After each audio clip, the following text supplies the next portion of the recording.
Hey everyone, it's Sevi. Cyno was teased even before Genshin Impact's official release and as such has been highly anticipated by many longtime players. After 2 years of waiting, we can finally see what he has to offer. Cyno is a fast-paced Electro DPS with a selfish playstyle due to how his burst encourages him to stay on the field for a long time. His gameplay is very straightforward and easy to get into as it's a very hack and slash affair. Of course, there are some optimizations and mechanics he can take advantage of to maximize his damage output. This video will cover his kit and talents, gameplay mechanics, artifact builds, weapon recommendations, and constellations. I'm doing something a little different too, where I'll make a separate guide video that explores his team comps and teammates in more detail, but I will be mentioning some team templates to help get you started with his comps. As long as you don't do anything dangerous, you won't have any trouble with me.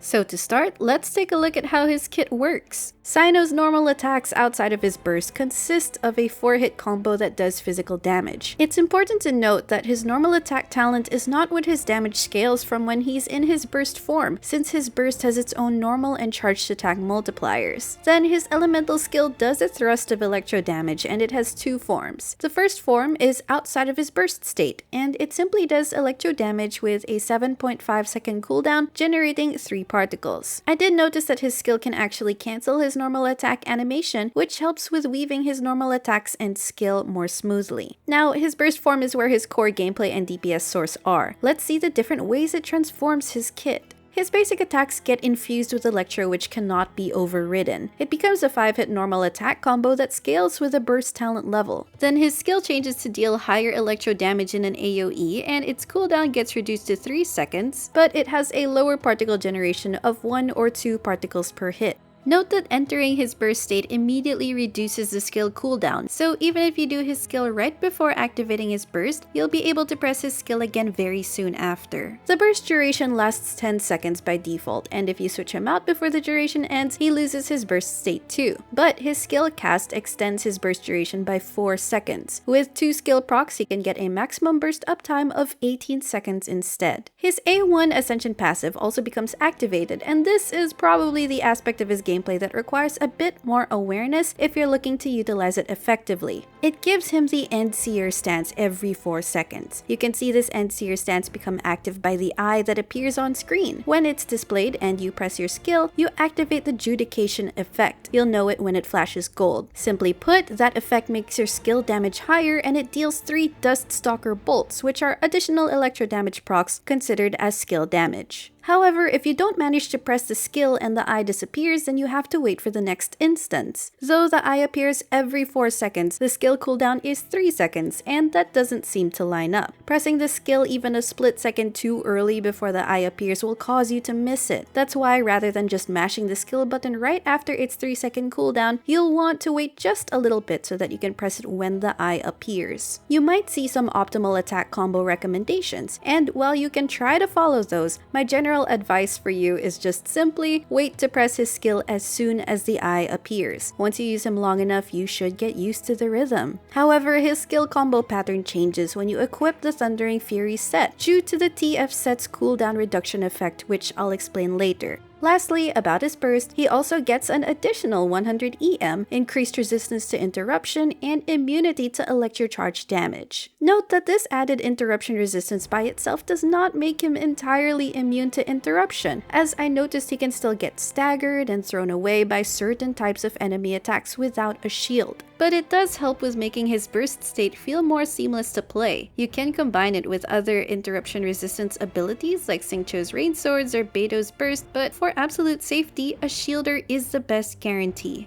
As for his A4 passive, it increases the base damage of his normal attacks and Dust Stalker bolts. This damage increase scales from his EM stat, and it's a flat damage bonus, same with how Yunjin or Shenhe's damage buff works, or like the Hunter's Path passive effect. All this means that his EM stat is utilized efficiently. His EM improves his reaction damage and at the same time gets converted into a base damage bonus. Here's his ICD notes as well, which I'll flash on screen. To summarize, there are no strange ICD mechanics at work. While his attacks have standard ICD, he attacks really quickly during his burst. Coupled with his skill and A1 effect, he applies Electro relatively fast. Another concern you may have is how long you should keep Cyno on field. Well, it can depend on how concerned you are with optimizing rotation times and if you really like him enough to see him in all his glory. You also need to consider that many of the buffs and abilities in this game can't accommodate most of an 18-second max field time, and so by the later part of his field time, it's likely you've lost most or all of your buffs, and it'll be Cyno doing his own thing. However, there have been teams already that also face the same issue, like a Xiao Hyper Carry team, and regardless, they've worked fine. So if you're already aware of the importance of rotations and conscious of buff times, you'll probably realize that you don't always have to use up the full 18 seconds. But if you're not concerned about that, then I think it's also perfectly alright to use up nearly all or all of his burst duration. For Cyno's talent priority, level up both his burst and skill, as those multipliers will make up his damage. You can leave his normal attack talent unleveled, as that only affects the physical damage in his non-burst form, and save those resources for elsewhere.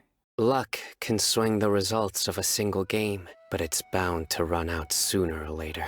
Now let's talk about how to build Cyno, starting with his artifact main stats. The first stat build is what his general build will look like. Aim for a crit rate or damage circlet depending on what gets you closer to a 1:2 ratio. Consider that his ascension stat is crit damage. For his sands, an EM sands is generally a higher priority, with attack sands coming in next. And for his goblet, your goal is electro damage bonus. For the second stat build, this is geared towards a Hyperbloom playstyle where Cyno is the trigger for Hyperblooms. In this case, you'll go for triple EM main stats. For his substats, prioritize achieving your needed ER, then get crit, EM, and attack percent. For his ER recommendation, it depends. Since he's catching HP particles and his own particles on field, you can get away with very little ER on him, but his required ER can go up or down depending on teammates, equipment, enemies, how long he stays on field, etc. With Favonius users and or an Electro battery like Fischl in the team, you can get away with as low as 100 to 120% ER, but without those it might be around 130 to 140%. And if you use him in teams where he's the only Electro unit, his ER requirements can go even higher. In any team, it's crucial to have enough ER since his damage relies on being in his burst state. Test out your teams to customize your ER needs.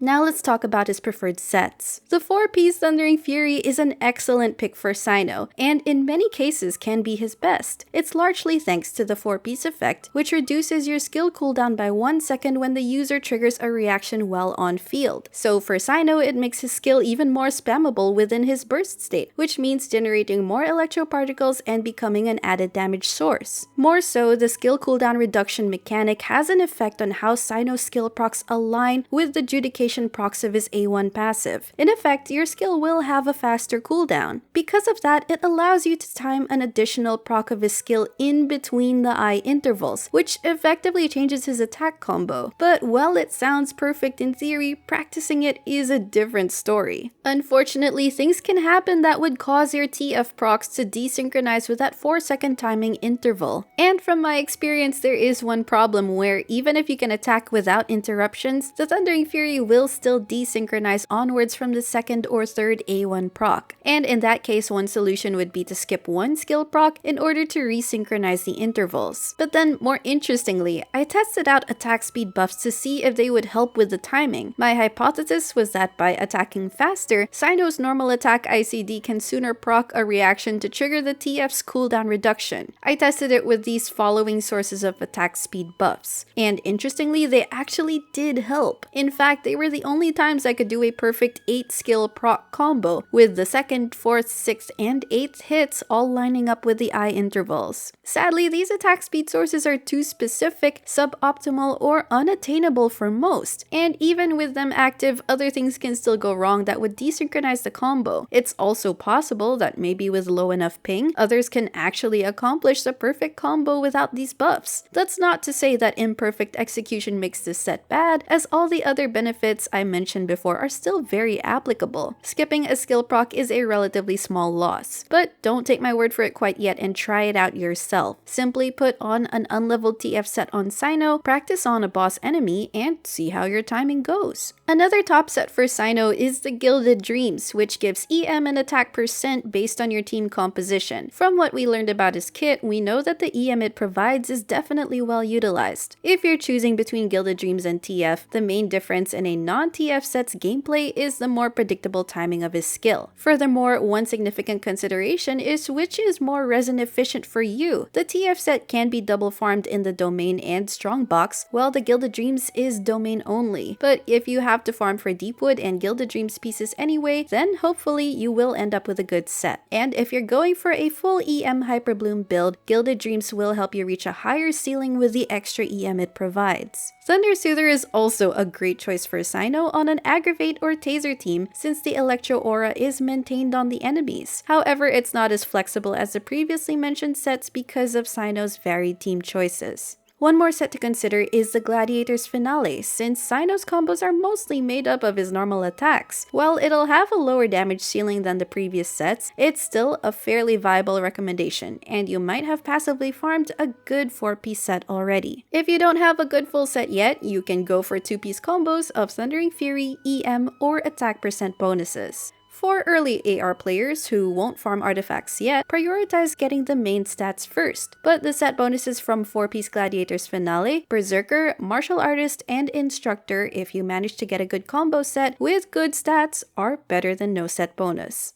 I vow to uphold the rules and punish evil.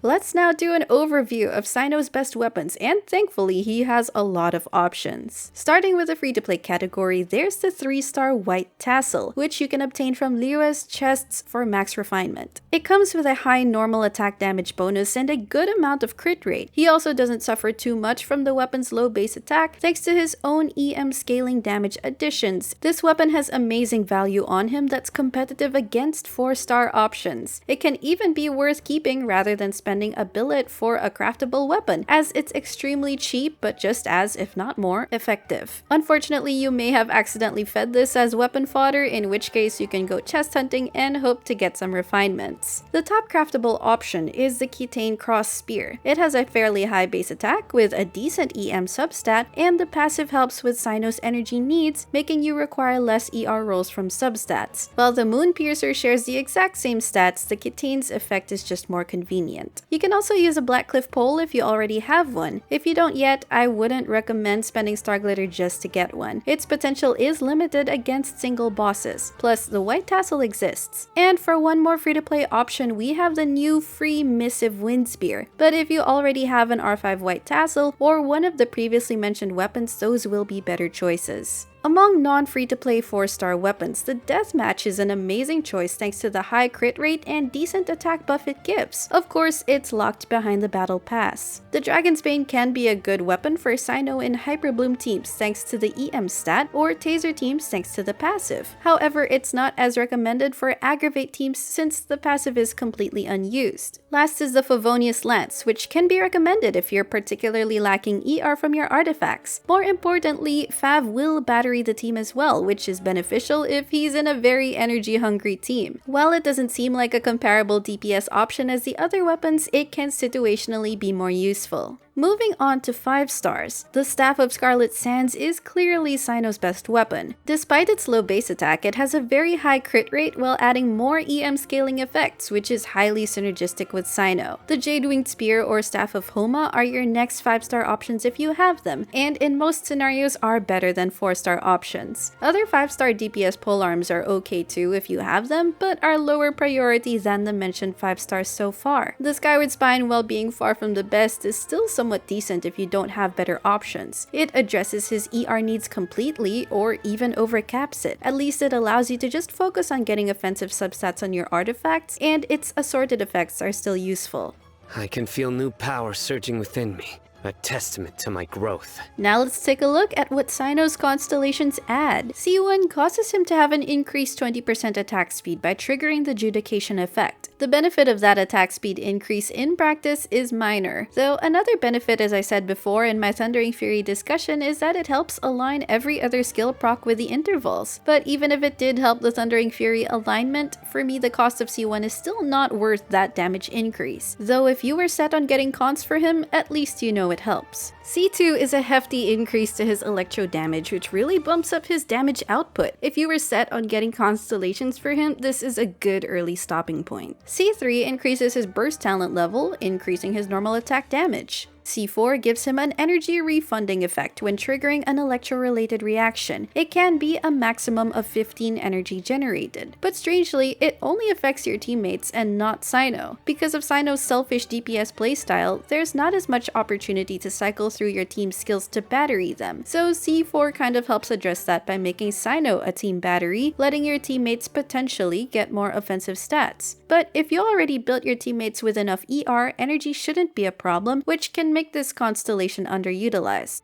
C5 increases his skill talent level, and finally, C6 just gives him more sources of Electro damage and application by making him able to generate Duststalker bolts with just his normal attacks. All in all, his constellations are very unnecessary for his kit, but if you're really set on getting some constellations, I think C2 is his best stopping point. If you share my devotion to rules and justice, then I can lend you my strength. When creating his team, you'll have to choose members that work well with Cyno's selfish DPS playstyle. A main point of consideration is how long their abilities and buffs last to synergize with Cyno's on-field duration too. You also have to accept the fact that due to Cyno's long field time, you'll either keep him on field for a longer rotation even if other teammates' abilities have expired, or you'll cut his burst state short to cycle through teammates sooner. For team comps, watch out for my separate team guide video that'll be more detailed, but for now, I'll just quickly go through Cyno's general team templates. The first is an Aggravate team, which is his go-to playstyle. The template is Cyno, a Dendro unit, likely Dendro Traveler, another Electro unit, likely Fischl or Beidou, and a flex slot that won't interrupt with Quicken, which is likely a shielder or healer for survivability. Next is a Quick Bloom team, which consists of combining Quicken, Aggravate, and Hyperbloom reactions. This consists of Cyno, a Hydro unit, a Dendro unit, and a flex slot that won't interrupt the reactions. You'll want to use a slow Hydro applicator like Barbara so that Quicken won't be removed too fast, thus letting you get more aggravates in. On the other hand, the same template is used to make a Hyperbloom team. In this case, you'll use a faster Hydro applicator like Xingqiu, which can get rid of the Quicken or Dendro aura faster, in exchange for generating more Dendro cores to Hyperbloom. Cyno can function as a Taser team driver too. This will see him comped with one Hydro unit, likely Xingqiu or Yelan, another Electro or Hydro unit, and the fourth slot will preferably be an Animo unit or just a Flex unit. For an overweight playstyle, one optimal team that allows this is Cyno with the national members Xingqiu, Bennett, and Xiangling. Here, Cyno is mainly driving Xingqiu's Rain Swords to apply Electro Charged, while Xiangling is dealing Vaporize and Overload. I'm also testing out reaction soup teams, such as Cyno with Toma, Xingqiu, and DMC. If you're familiar with the concept, it's just throwing in so many different reactions together, and in this case, Cyno can act as an Electro driver. I've seen some moderate success with this comp too. I'll be trying more teams and sharing them with you, but I hope the community will find some interesting synergies for Cyno as they get to enjoy him. In the end, all will be placed upon the scales. I think Cyno is an overall balanced 5-star character. At C0, his damage doesn't reach overpowered levels, but he's also not a slouch. He's not going to be meta-breaking, but he gets the job done well. All in all, just keep your expectations in check and understand his particular playstyle limitations. If you're pulling him and you've waited so long, then it's likely you'll be satisfied because his fast and furious gameplay is fun, he's fairly free-to-play friendly, and he just looks really cool. Also, his voice lines. Save your energy. It's a long walk back. That's all for this Cyno guide. Let me know in the comments what you think of his gameplay so far. If you enjoyed this video, don't forget to leave a like, consider subscribing to my channel if you haven't already, and I will see you all soon. Take care! Up for a game of Genius Invocation TCG? I'll show you the new deck I built.